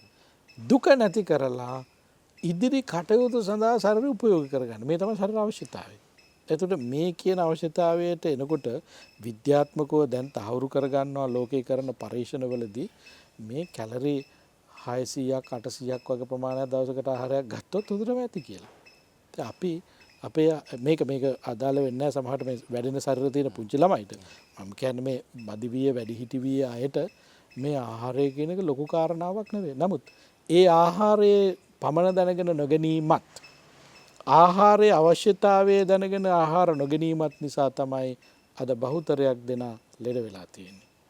දැන් ඒ නිසා බටහිර වෛද්‍ය ක්‍රමයේ හඳුන්වලා දෙන ක්‍රමවේදයක් ඉන්ටර්මීඩියට් ෆාස්ටිං. මෙහි ලංකාවේකට කියන්නේ මොකද්ද මේ වන්නකු තියරිය කියලානේ. මේක මේ කාගවත් තියරියක් නෙවෙයි. මේ ඉන්ටර්මීඩියට් ෆාස්ටිං කියන්නේ බටහිර කාරණයක් බටහිර කතාවක් නෙවෙයි. බුදුහාමුදුරු හඳුන්වලා දුන්න එකක්. බුදුරජාණන් වහන්සේ චබ්බග්ග භික්ෂුන් වහන්සේලා අමතලා දේශනා කරනවා මම දවසට එක වේලයි ආහාර ගන්නෙ. ඒ නිසා මම සෞඛ්‍ය සම්පන්නයි. මහණෙනි ඔබටත් මම යෝජනා කරනවා ආහාරය තුල ප්‍රමාණය දැනගෙන අවශ්‍යතාවය තේරුම් අරගෙන ගන්න. එක වේලක් ආහාර ගත්තොත් ඔබටත් මේ සෞඛ්‍ය රැකෙන්න පුළුවන් කියලා. දැන් බලන්න කොච්චර වැදගත් කාරණාවක්ද එතන මේ සෞඛ්‍ය පිළිබඳ කතා මේ ශරීරය අපි පාලනය කරගෙන පවත්වාගෙන යන්න බෑ අපේ අවශ්‍යතාවයට ප්‍රයෝජන ගන්න. මේක ලෙඩ වුණොත් මොකක් කරන්න බෑනේ. ඒතර මේ ලෙඩ වුණාම වෙන අනතුරු වැඩි හින්දා හානි වැඩි හින්දා අරමුණු ජයග්‍රහණය කරගන්න බාධාවක් කරන නිසා අපි බලන්න මේ කාමමිත්‍යාචාරයෙන් නිදහස් වුණොත් එහෙම අනවශ්‍ය ලෙස ආහාර ගැනීම, අනවශ්‍ය ලෙස නිදා ගැනීම, අනවශ්‍ය ලෙස නැටුම් ගැයුම් වැයුම් වලින් යෙදීමේ වලකීම, අනවශ්‍ය ලෙස කම්පියුටර් ගේම් ගැනීම මේ ස්ක්‍රීන් වලට යෙදීමේ කාලයෙන් අපි වැලකීම කියන කාරණාව තුළ කොච්චරනම් මේ සමාජය තුළ නිරෝගී සම්පත්තිය ඇති පිරිසක් බවට අපිට පත් කරගන්න පුළුවන්ද? දැන් මේ ආරෝග්‍ය පරමාලාභ ලබන්න පුළුවන් උතුම්ම ලාභේනේ නිරෝගීකම කියලා කියන්නේ. මේ තමයි ධර්මය. ඉතින් මේ ධර්මය පොත්වල තියලා ලියලා තිබිලා වැඩක් නැහැ. මේක ජීවිතේ තියෙන්න ඕන. අපේ රටේ තියෙන්නේ අර්බුදේනේ. දැන් පහුගිය කාලේ විවස්ථාවක් ගැන කතා කරමින් අපි යෝජනා කරේ මොකද්ද? බුදුදහම ආරක්ෂා කිරීම, පෝෂණය කිරීම රජයේ වගකීමක් කියලා වගන්තියක් ඇතුළත් කරන්න තමයි අපි සටන් කරේ. භික්ෂුන් වහන්සේලාත් බෞද්ධ උගතුනුත් ඔක්කොම. ඒකද වෙන්න ඕන. බුදුදහම ආරක්ෂා කිරීමවත් බුදුදහම සංවර්ධනය කිරීමවත් පවත්වාගෙන යාමවත් සඳහා කවුරුවක්වත් අවශ්‍ය නැහැ. බුදුහාමුදුරන්ගේ ඉගැන්වීම් බේස් කරගෙන ඒ ඉගැන්වීම උපයෝගී කරගෙන විවස්ථාව හදන එකනේ අපි කරන්න ඕන. ඒක වෙනුවට අපි කරන්න හදුව වගන්තියක් දාලා ඒක ආරක්ෂා කරන්න. අපි හඳුන අතුරු ප්‍රශ්නයක්. මේක මේ වෙලාවෙම වහන්සේගෙන් මම විමසිය යුතුයි දැන්. එක විවස්ථාවකට ගිහිලා ලේඛනයට ගෙනල්ලා ධර්මය රකින්න ඕනයි කියන කාරණාව නෙමෙයි වියුත්තේ අපි කියලා වහන්සේ සඳහන් කරනවානේ. එතකොට ප්‍රායෝගික භාවිතය තුළින් ඒ පුහුණුව තුළින් සමාජය මේ රට ධර්මානුකූල රාජ්‍යයක් කරන්න අපිට පුළුවන්. වහන්සේගේ අදහස ඒක. එතනදී අපි හාමුදුරනේ දැන් වහන්සේ කිව්වා ගිහි අය වගේම පැවිදිතුමන් වහන්සේලාත් මේ විදිහට යෝජනා කරා මේ වගන්තිය මෙහෙම වෙන්න ඕන මේ විදිහට වෙන්න නැත්නම් සමහර අවස්ථා අපි දකිනවා මේ දේශපාලන ලෝකයේ ඇතුළුනත් අපේ හාමුදුරනේ මොකක්ද ප්‍රශ්නයක් ඉදින් කියන මේක ජාතියට ආගමට මේක ප්‍රශ්නයක්. සමහරකට අපේ හාමුදුරු ජාතිවාදී ආගම්වාදී ගැටුම් අපි දන්නවා පහුගිය කාල සීමාව ඇතුලේ මේ පසුගිය කාලේ අවුරුදු 30 40 කාලය ඇතුළේ අපේ හාමුදුරනේ ආගම පදනම් කරගෙන ගැටුම් ඇති කරගත්තා. ජාතිය පදනම් කර ගැටුම් ඇති කරගත්තා අපේ හාමුදුරනේ. හැබැයි එතනදී අපි දැක්කා මේ උගත්ය බුද්ධිමත්ය කියන සමහරක් වෙලාවට භික්ෂුන් වහන්සේලා වෙන්න පුළුවන් පැවිදි පාර්ශව වෙන්න පුළුවන් අපේ හාමුදුරනේ. ඒ තැන් වලට මූලිකත්වය ගත්ත මේ පිරිස. එතකොට ඇයි ධර්මය සමහරකට අපි දන්නවා මේ අය තමයි අපට මඟ කියන්නේ. මේ අය තමයි අපට ධර්මයේ දේශනා කරන්නේ. මේ අය තමයි අපි පිළිගන්නේ. හැබැයි ඒ අයම අපේ හාමුදුරනේ මේ මුල් අපේ හැමෝටම බිඳලා තියෙනවානේ. මේ කොතනද අපිට මේ වැරදිලා තියෙන්නේ? මේක අදටත් අපි දකිනවා මේ අපේ සමාජය ඇතුලේ අපි හැමදාම කියනවා මේ දහම රැක ගන්න ඕනේ. සංඝ සංස්ථාව රැක ගන්න ඕනේ. ශාසනය රැක ගන්න ඕනේ කියලා. හැබැයි අපි කරන්න ඕනේ දේ අපේ හැමෝටම කරලා නැහැනේ. කොතනද මේ වැරද්ද සිද්ධ වෙන්නේ? ධර්මයේ රකින්න කවුරක්වත් ඕනේ නැහැ. ධර්මයේ රකින්න කිසි කෙනෙක් අවශ්‍ය නැහැ. ධර්මයේ පිළිපදිනවා නම් ජාතියක් උතන අදාළත් නැහැ, ආගමක් උතන අදාළත් නැහැ. ධර්මයේ පිළිපදිනවා නම් හැබැයි ශාසනය කියලා කියන්නේ වෙනත් කතාවක්. භික්ෂු භික්ෂුණී උපාසක උපාසිකා කියන සිව්වනක් පිරිස තමයි ශාසනය කියලා කියන්නේ. එතකොට මේ ධර්මයේ පැවැත්ම සම්බන්ධයෙන් භික්ෂු භික්ෂුණී උපාසක උපාසිකා කියන සිව්වනක් පිරිස අතිශය වැදගත්. එතකොට ඒ පිරිස පෝෂණය කරලා, ඒ පිරිස ආරක්ෂා කරලා, ඒ පිරිස විනය තුල හික්මවා පවත්වාගෙන යාමට තියෙන රටක් තමයි මේ රට. ඒ නිසා එතන මේ රටේ ඒ වගකීම ඉෂ්ට කිරීම වෙනයි. ධර්මය ආරක්ෂා කිරීම කියන කාරණාව වෙනයි. මේක දෙකක්. ධර්මය ආරක්ෂා කරන්න පුජ්‍යලයන්ට බෑ. ධර්මයේ පිළිපදින තරමට තමයි පුජ්‍යලයෝ ධර්මය ආරක්ෂා වෙන්නේ. ධර්මය ආරක්ෂා කරන්න කියලා මේක පොත්වල ලියලා පොත් උල්ලංඝ වටේට හිටගෙන හිටියට ඇති වැඩක් නැහැ. දැන් එහෙමනේ ওই ධර්ම ආරක්ෂා කිරීම කියලා කියන්නේ ඒක නෙවෙයි වැදගත් වෙන්නේ. මේ තුල තියෙන ප්‍රායෝගික බව ප්‍රායෝගිකව අපි උපයෝගී කරගන්න ඕන. මම සතුන් නොමරමි කියන අදිස්ථානයෙන් මම කටයුතු කරනවා නම් ඒ තමයි මම කරන ලොකුම ධර්මයේ ආරක්ෂා කිරීම. මම සොරකම් නොකරමි කියන අදිස්ථානයෙන් මම වැඩ කරනවා නම් ඒක තමයි මම කරන ලොකුම ධර්මයේ ආරක්ෂා කිරීම. හැබැයි මගේ ආරක්ෂාව සඳහා තව වෙන සංස්ථාපිත බවක් වෙන කාරණාවක් තියෙන. ඒක වෙනම කතාවක්. හැබැයි ධර්මය ආරක්ෂා කරන්න ඒ කාරණා වලින් වැඩක් නැහැ. ඉතින් අර ඒක තමයි අර මම කිව්වේ විවස්ථාවට මේ කාරණාව දැම්මට වැඩක් නැහැ. විවස්ථාව හදන්න ඕන පන්සිල් රකින්න නැතුව පන්සිල් ආරක්ෂා කරන්න විවස්ථාව හදන එක කියලා කියන මෝඩකමක්. හැබැයි පන්සිල් ආරක්ෂා කරන්න විවස්ථාව හදන්නේ නැතුව පන්සිල් පදනම් කරගෙන විවස්ථාව සහ රටේ නීති හදන්න ඕන. සොරකම් නොකළ යුතුයි. බොරු නොකිය යුතුයි. සම්පත් පරිහරණය කිරීමේදී ඕලාරික නොවිය යුතුයි. මේ කාමීස මිච්ඡාචාර කියන්නේ කියන්නේ බොරු නොකිය යුතුයි. ඒ විවස්ථාවට ඒ නීති පද්ධති හදන්න ඕන. හැබැයි පන්සිල් ආරක්ෂා කරන විවස්ථාව හදනවා කියලා කියන්නේ මෝඩකමක්. ඒක තමයි අපි වෙනස් වෙන්න ඕන. එතකොට මේ ධර්මයේ තුල ධර්මයේ ඉගෙන ගන්න කෙනා, ධර්මයේ ප්‍රගුණ කර ගන්න කෙනා ජාති ආගම් කියන එක අතික්‍රමණය කරනවා. දැන් මම ජීවත් වෙන්නේ ලංකාවේ නෙවෙයි, අවුරුද්දට බොහොම කෙටි කාලයක්නේ අපි ලංකාවේ ජීවත් වෙන්නේ. ඒතර මම ආශ්‍රය කරන්නේ කවුද? සිංහල නොවන අසිංහල අය. මං ජීවත් වෙන අය කවුද? බෞද්ධ නොවන අබෞද්ධ අය. ඉතින් මට ප්‍රශ්නයක් නැහැ නේ ඒගොල්ලොත් එක්ක ජීවත් වීම මට ගැටුමක් වෙලා නැහැ නේ. ඇයි ඒකට හේතුව? මගේ ළඟ තියෙන ධර්මානුධර්ම ප්‍රතිපදාව. මගේ ළඟ තියෙන විශ්වීය ධර්මය. මම පාවිච්චි කරන්නේ විද්‍යාත්මක ක්‍රමවේදය. ඒ තුළ මං ජීවත් වෙනකොට මං අර ජාතිය කියන කාරණාවත් ආගම කියන කාරණාවත් අතික්‍රමණය කරනවා.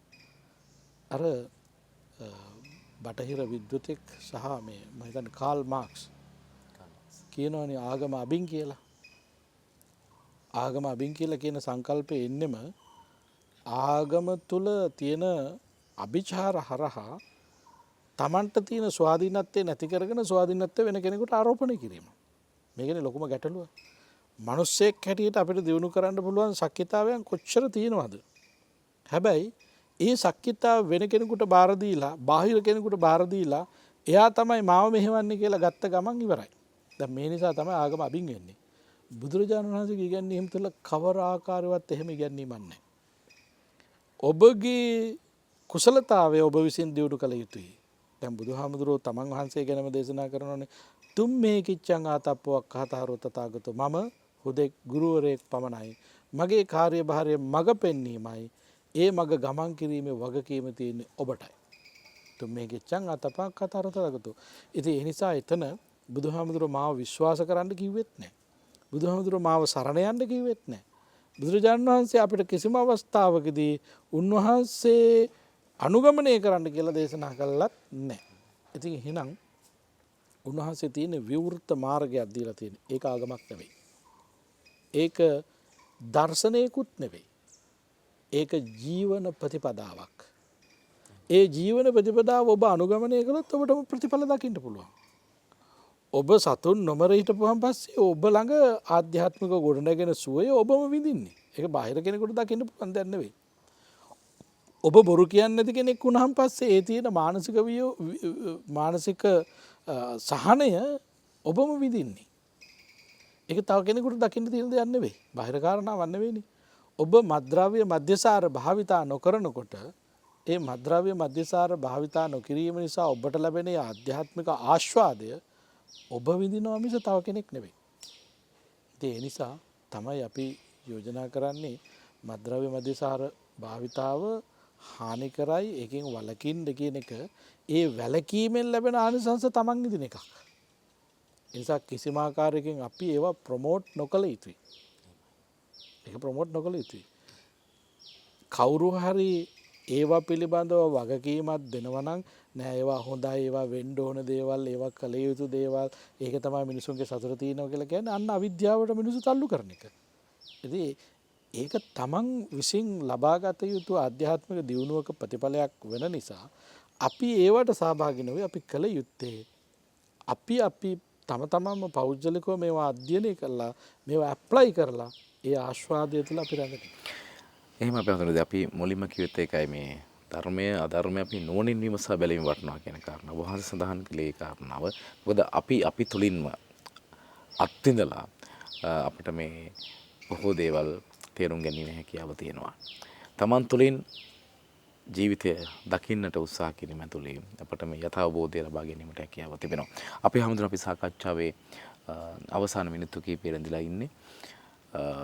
ඔබ වහන්සේ සඳහන් කළා ඔබ වහන්සේ විදේශ ජාතීන් සමග විශේෂයෙන්ම ඇමරිකානු ජාතීන් ඇමරිකාව ගත්තට පස්සේ ඇමරිකාවේ ඉන්නවා විවිධ ජාතීන්. ඉතින් ඔවුන් ඇසුරෙහි සහ ඔවුන්ට මේ ධර්මය වහන්සේ දේශනා කරනවා මාර්ගය පෙන්වා දෙනවා. විශේෂයෙන්ම ඔවුන් මේ සමාහිත සිතක් පිළිබඳව ඔවුන් ඉගෙන ගනිමින් තිබෙනවා.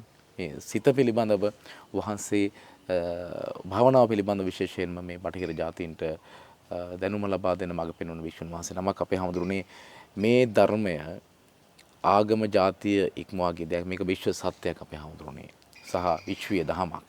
අපි දකිනවා මේ දවස්වල ඇමරිකාවේ භික්ෂුන් වහන්සේලා පිරිසක් පාගමන යෙදෙනවා.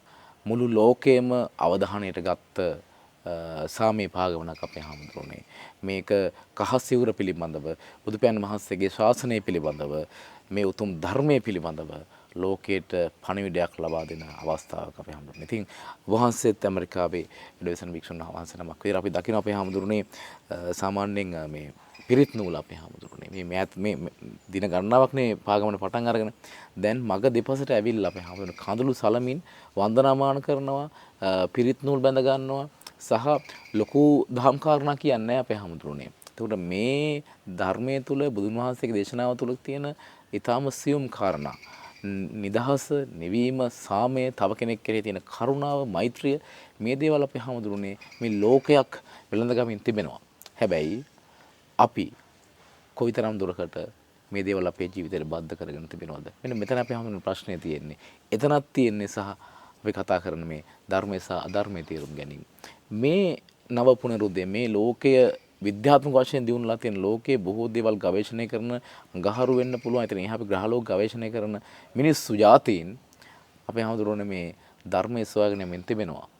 මේක කොහොමද අපි තේරුම් ගන්නෙ? ඇමරිකාවේ ටෙක්සාස් ප්‍රාන්තයේ ඩලස් නගරයේ ඉඳලා වොෂින්ටන් නගරය දක්වා එන මේ පාගමන සිද්ධ කරන ස්වාමින් වහන්සේලා 29 සුවිශේෂ ස්වාමින් වහන්සේලා පිරිසක්. උන්වහන්සේලා මේ ආවට ගියාට කරන වැඩක් නෙවෙයි මේක. උන්වහන්සේලා මහා වීරිය සම්පන්න පිරිසක්. ඒ මහා වීරිය සම්පන්න බවත් එක්කම තමයි මේ විදිහේ මහා විශාල සුවිශේෂ කාරණාවක් සිද්ධ කරන්නේ. මේක සාමාන්‍යයෙන් කරනකොට කරන්න පුළුවන් දෙයක් නෙවෙයි. ඇත්තටම මේ පාගමන ආරම්භයේදී උන්වහන්සේලා දවසකට පැය 4ක් තමයි ඇවිදින්න බලාපොරොත්තු වෙලා හිටියේ. නමුත් දැන් ඒක පැය 8 දක්වා වැඩි වෙලා තියෙනවා. ඒ කියන්නේ දවසට උන්වහන්සේලා බලාපොරොත්තු වෙනවා 7ක්ම 30ත් 40ත් අතර ප්‍රමාණයක් ඇවිදින්න. ඉතින් මේක ලේසි කාරණාවක් නෙවෙයි. ඇමරිකාව තුල බෞද්ධ භික්ෂුන් වහන්සේලා ගැන ලොකු හඳුනා ගැනීමක් නැහැ. ඒ කියන්නේ දැන් ඇමරිකාවට තේරවාද සම්ප්‍රදාය හඳුන්වලා දෙන්නේ 1965 මඩිය මහානායක හාමුදුරුවෝ වොෂින්ටන් මහා විහාරය ආරම්භ කරලා එහි බෝපේ විනීත කියන හාමුදුරුවෝ තමයි පළවෙනි හාමුදුරුවෝ, දෙවෙනි හාමුදුරුවෝ තමයි දික්වැල පියනන්ද කියන හාමුදුරුවෝ, තුන්වෙනි හාමුදුරුවෝ තමයි මගේ ගුරුදේවයන් වහන්සේ හේනේපොළ ගුණරතන නායක හාමුදුරුවෝ. ඇත්තටම උන්වහන්සේ තමයි අපේ ගුරුදේවයන් වහන්සේ තමයි ඇමරිකානු සමාජගත වෙච්ච භික්ෂුව. ඇමරිකානු සමාජය ඉගෙනගෙන ඇමරිකානුවන් එක්ක වැඩ කරලා ඇමරිකානු සමාජයට ගිය භික්ෂුන් වහන්සේ. එතකොට උන්වහන්සේ ඇමරිකන් සමාජය විසින් හඳුනා ගන්නවා උන්වහන්සේගේ ග්‍රන්ථයන් ගත්තොත් එහෙම දැන් මයින්ඩ්ෆුල්නස් ඉන් ප්ලේන් ඉංග්ලිෂ් කියන ග්‍රන්ථයේ පිටපත් මිලියන 10ක් අලෙවි කරලා තියෙන ඇමරිකාව තුළ භාෂා 32කට පරිවර්තනය වෙලා තියෙනවා. ඒතර මේ තමයි ඇමරිකානු සමාජයට භික්ෂුන් වහන්සේලාගේ හැබැයි ඒක සීමා සහිත ප්‍රමාණයක්. උගතුන් බුද්ධිමතුන් අතර විතරනේ එතන ගියේ.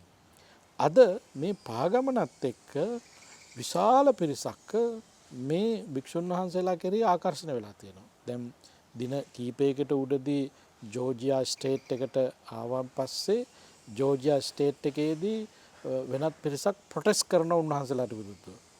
උන්වහන්සේලාට විරුද්ධව ප්‍රොටෙස්ට් කරන අය ආගමික පිරිසක්. ඒ නිසා නන් ආගමික කියන ආගමකට අයිති නැති පිරිස් තමයි 155ක් ඇමරිකානු ජනගහන ඉන්නේ. ඒගොල්ලෝ අවදි වුණා. ඒගොල්ලෝ අවදි වුණේ මොකද්ද? මේ භික්ෂුන් වහන්සේලා පිරිසක් කිසිම බාහිර එජෙන්ඩා එකකින් තොරව කිසිම සටන් පාඨයකින් තොරව අවිහිංසාවාදී ප්‍රතිපදාව තුළ ඉඳගෙන සාම පාගමනක් යනකොට ඒකට විරෝධතාවයේ දක්වපු පිරිසගේ පටු බව ඒ පටු ආකල්පවලට එරෙහිව අනිත් මිනිස්සු නැගිට්ටා. ඒ නිසා දැන් දවස් 2-3කට උඩදී තිබුණු හමුවේදී 50000කට වැඩි පිරිසක් එකතු වෙලා තිබුණා. දැන් උන්වහන්සේලා පිටිපස්සේ විශාල පිරිසක් ගමන් කරන්න ඇවිල්ලා තියෙනවා.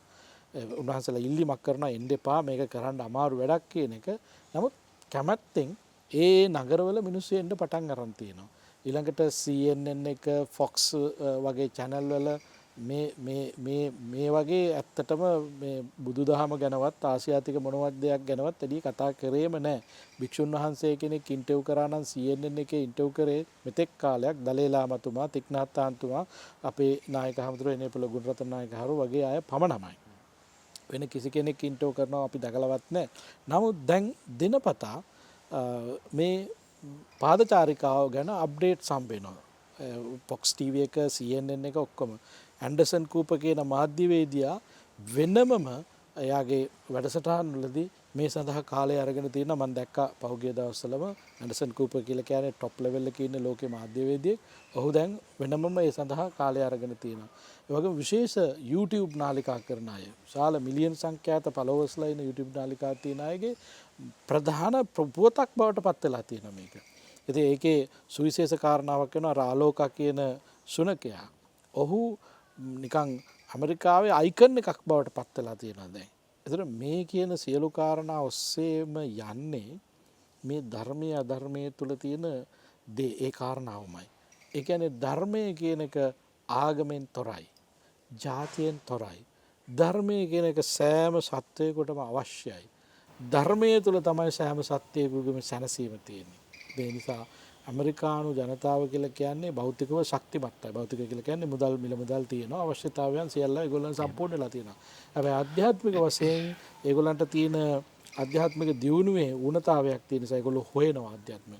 අද විශ්වවිද්‍යාලවල වැඩිම පරීක්ෂණයකට ලක් කරනවා ලක් කරන්නේ බුදුදහම ගැන. බුදුරජාණන් වහන්සේගේ ඉගැන්වීම් ගැන.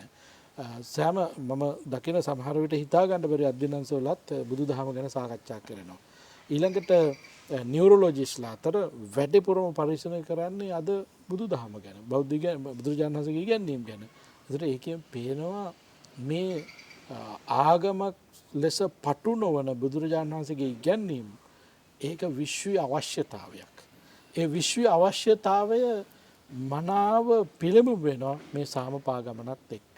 ඒ භික්ෂුන් වහන්සේලා කතා කරන ලොකු දහම් කරුණක් නැහැ. උන්වහන්සේලා කතා කරන්නේ මෛත්‍රිය කිරීම ගැන. හැබැයි උන්වහන්සේලා මෛත්‍රිය කිරීම ගැන කතා කරන්නේ සැබෑම මෛත්‍රී සහගතවමයි. එහෙමයි. එතකොට ඒකේ තියෙන ප්‍රබලත්වය වැඩි. උන්වහන්සේලා නිකම්ම දේශනාවක් පවත්වනා නෙවෙයි ප්‍රායෝගික දේශන. මොකද මම මෙහි න්‍යාමකයා හැටියට කටයුතු කරන පඤ්ඤාකර හාමුදුරු ගැන මම දන්නවා. උන්වහන්සේගේ වීරිය ගැන දන්නවා. උන්වහන්සේ කොහොමද ජීවත් වෙන්නේ කියන කාරණාත් ඒ නිසා දන්නවා. ඒ වචනය හුදෙක් වචනයක් නෙවෙයි. ඒක අධ්‍යාත්මිකවම කරන ගනුදෙනුවක්. ඒ නිසා ඒක මනාව යොමු වෙලා තියෙනවා. ඒ වචන ටික වැළඳගෙන තියෙනවා මුළු මහත් ඇමරිකන් සමාජයේ විසින්ම. ඉතින් ඒක මේ ධර්මයේ අවශ්‍යතාවය දැන් ලෝකේ තියෙන. මිනිස්සු සතුට හොයාගෙන විවිධ කාරණාවල යෙදුනා. හැබැයි ජීවිත කාලයේම සතුට ලබා ගන්න බැරි බව තේරුම් අරගෙන දැන් මේ සතුට ලබා ගන්න තියෙන ක්‍රමවේද මොනවද කියලා සැබෑම හොයනකොට තේරෙනවා සිත දියුණු කිරීමෙන්ම තමයි සතුට ලබා ගන්න පුළුවන් කියන එක. ඒ සිත දියුණු කිරීමට අවශ්‍ය කරන මාර්ගෝපදේශයන් වෙන කොහෙවත් නෙවෙයි තියෙන්නේ, ගැඹුරින්ම තියෙන්නේ මේ බුද්ධ දේශනාව තුළ කියන එක දැන් හඳුනා ගනිමින් යනවා. ඒ නිසා තමයි අර විශාල පිරිසක් එකතු වෙන්නේ. එතන විතරක් නෙවෙයි මුළු මහත් ලෝකයේම එහෙම දේවල් සිද්ධ වෙමින් පවතිනවා. ඉතින් ඒක අපි පටු වෙන්න නරකයි. මේ බෞද්ධ ආගමිකයෝ ලෝකෙ පිළිගන්න එහෙම කතාවක් නෙවෙයි. මේ ධර්මයේ අවශ්‍යතාවය. එහෙම අපේ හැමදෙරුනේ. අපි සෑම විටම ස්වාගෙන යන ජීවිතයේ සාර්ථකත්වය. අපි සෑම විටම සාර්ථකත්වය තුළ දකින්නේ සතුට. සතුට ඔබට ජීවිතයට එකතු කරගන්න නම් ධර්මයේ අධර්මයේ තේරුම් අරගෙන ධර්මයේ තුල ඔබේ ජීවිතේ මෙහෙවා ගත යුතු වෙනවා. මේක විශ්ව සත්‍යයක්. මේක තමයි ලෝකයේ සැබෑ සත්‍ය. ඒ විශ්ව ශක්තිය, විශ්වයේ දහම, ලෝක සත්‍ය දේශනා කළේ මේ උතුම් බුදුදහම තුල. තථාගතයන් වහන්සේ සාරාංශික කල්පලක්ෂයක් පාරමී දම් පුරලා ඔබම ඇතුළු මේ ලෝක සත්වයින් සංසාර දුකින් නිතර කරන්නට මේ සැබෑ දහම ලෝක සත්‍ය දේශනා කළා. මනුෂ්‍ය ජීවිතයක් අපි ලබලා තිබෙන මොහොතක අපට ශල සම්පත්තියක් තිබෙන මොහොතක ධර්මයේ අපි ඇසුරේ පවතින කාල සීමාවක අපට මේ සැබෑ සත්‍ය මේ සැබෑ ධහම සොයාගෙන යනට අවස්ථාව තිබෙනවා. අවශ්‍ය වන්නේ අප්‍රමාදීව කටයුතු කිරීම. අද දවසේ සාකච්ඡාවට වැඩමව වදාළ ආචාර්ය පූජ්‍ය ඇත්කඳවක සජ්ජාජීව අපේ ගෞරවනීය ස්වාමීන් වහන්සේට පාදාභිවන්දනයෙන් යුතු පුණ්‍ය අනුමෝදනාව සිදු කරනවා. වහන්සේට චිරාත් කාලයක් දෙස් විදේශ දනන්ගේ ජීවිත සුවපත් කරන්නට තථාගතයන් වහන්සේගේ උතුම් දේශනාව ඔවුන්ගේ ජීවිතවලට සම්බන්ධ කරන්නට බද්ධ කරන්නට දේශනා කරන්නට වහන්සේට තෙරුවන්ගේ ආශිර්වාදය ප්‍රාර්ථනා කරන ගමන් අපි ලබන සතියේත් සුපුරුදු වේලාවට මෙවැනිම ධම් සාකච්ඡාවකින් හමු බලාපොරොත්තු වෙන අදට ඔබෙන් සමුගන්නවා. ඔබ සමට තෙරුවන් සරණයි. ගම්මැද්ද දම් සවිය බෝසත් ගුණැති මිනිසත් සමාජයකට